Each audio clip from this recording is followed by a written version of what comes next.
지난 4월 서울 지하철 전동차에서 112 신고가 접수됐습니다.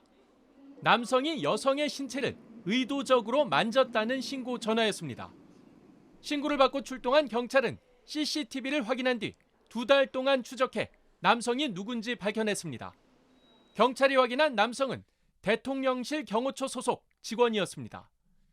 경찰은 신원이 확정된 만큼 지난달 19일 대통령실 경호처에 수사를 시작했다고 통보했습니다.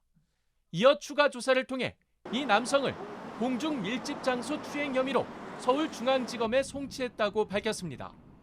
다만 해당 남성은 경찰 조사에서 관련 혐의를 강력히 부인한 것으로 전해졌습니다.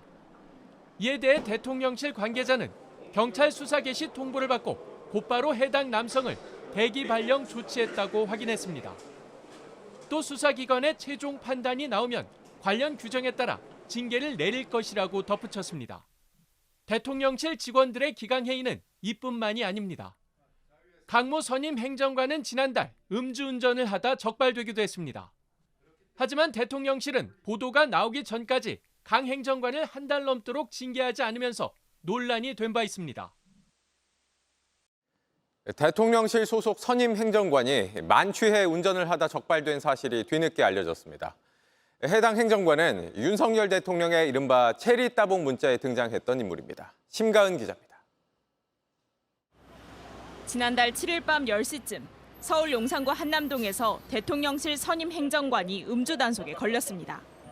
국정기획비서관실 강모 선임 행정관이었습니다. 인근 병원에서 체열 검사를 받았습니다. 검사 결과 혈중 알코올 농도는 면허 취소 수준이었던 걸로 알려졌습니다. 만취 상태로 운전을 한 겁니다. 경찰은 지난 15일 강 행정관을 검찰로 넘겼습니다. 강 행정관은 지난 2022년 이른바 체리 따봉 텔레그램 창에 등장해 주목을 받은 바 있습니다. 윤석열 대통령이 보낸 체리 따봉에 권성동 당시 국민의힘 원내대표가 이름을 쓰는 모습이 잡혔습니다. 지난 11일 원희룡 국민의힘 당대표 후보가 한동훈 후보를 비판하는 페이스북 글에 좋아요를 누르기도 했습니다. 대통령실의 핵심 중 핵심입니다. 대통령이 거의 뭐 자식처럼 신뢰하는 분이라고 그래요? 저는 전해 듣고 있습니다. 강 행정관은 JTBC에 법과 원칙에 따라 검찰 조사를 받겠다며 대통령실에도 곧바로 알려 감찰 조사도 받았다고 했습니다. 대통령실은 강 행정관에 대한 징계 여부를 논의하고 있습니다. JTBC 심가은입니다. 음주운전으로 논란이 된 국정기획비서관실 소속 강모 선임 행정관에 대해서 대통령실이 어제자로 직무 배제 조치를 내렸습니다.